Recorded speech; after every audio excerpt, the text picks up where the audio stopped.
اسماعیل ہنیہ کو ٹارگٹ کر کے اسرائیل نے خطے کو کیا پیغام دیا؟ ایران نے جوابی کارروائی کی تو اسرائیل کا کیا رد عمل ہوگا؟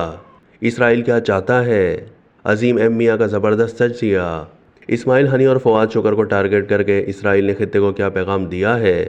اسرائیل جنگ کو ایران تک پھیلانے اور امریکہ کو شامل کرنے کی بھرپور کوشش کرے گا۔ اقوام متحدہ اور دیگر ممالک کی تشویش اور مذمت کی اسرائیل نے کبھی پرواہ نہیں کی۔ ہنیہ کو ٹارگٹ کرنے میں جو ٹیکنالوجی استعمال ہوئی وہ افغانستان میں بھی استعمال ہو چکی ہے۔ حماس کے رہنما اسماعیل ہنیہ کو گائیڈڈ میزائل کے ذریعے قتل کیا گیا۔ اسرائیلی میڈیا کی رپورٹ میں دعویٰ کیا گیا ہے کہ یہ میزائل ایران سے باہر کے ملک سے فائر کیا گیا۔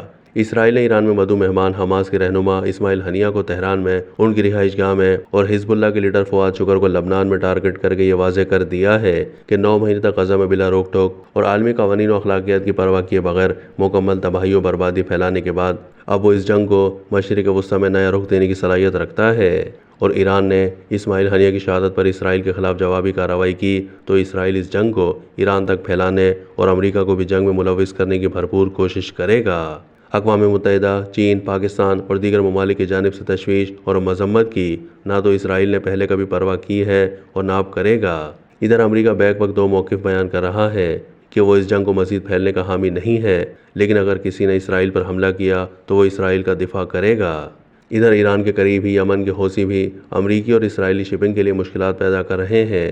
صورتحال کے اس تناظر میں بعض سنجیدہ حل کے جنگ کو ایران تک پھیلنے کے امکانات پر تشویش کا اظہار کر رہے ہیں۔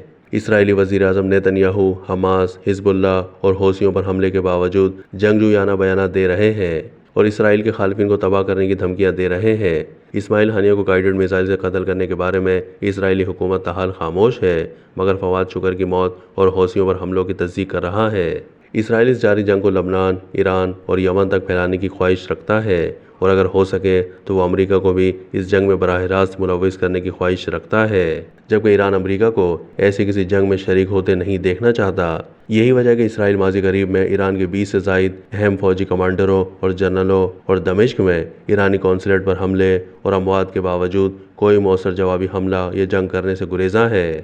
اس کی ایک وجہ یہ بھی ہے کہ ایران کے مقابلے میں اسرائیل کو ٹیکنالوجی کے میدان میں کہیں زیادہ برتری حاصل ہے۔ شام میں ایرانی قونصلیٹ کی تباہی، 20 سے زائد ایرانی اہم کمانڈروں کی اموات اور تہران میں اسماعیل ہنیہ کی شہادت اسرائیل کی ٹیکنالوجیکل برتری کا ثبوت ہے اور ساتھ ہی ساتھ اسرائیل کی سلامتی کے ضامن امریکہ کی حکمت عملی اور تعاون کا ثبوت بھی ہے۔ لہٰذا ایران کو اسرائیل کے خلاف کوئی جوابی اقدام کرنے سے پہلے ان زمینی حقائق کو بھی پیش نظر رکھنا پڑے گا۔ یہی وجہ ہے کہ اسرائیل اپنی سلامتی کے ضامن کے تعاون، سپلائی اور اقوام متحدہ میں ویٹو کے استعمال کا بھرپور فائدہ اٹھا کر اب مشرق وسطیٰ کی فیصلہ کن طاقت کے طور پر اپنی توسیع کرنے کی راہ پر گامزن ہے۔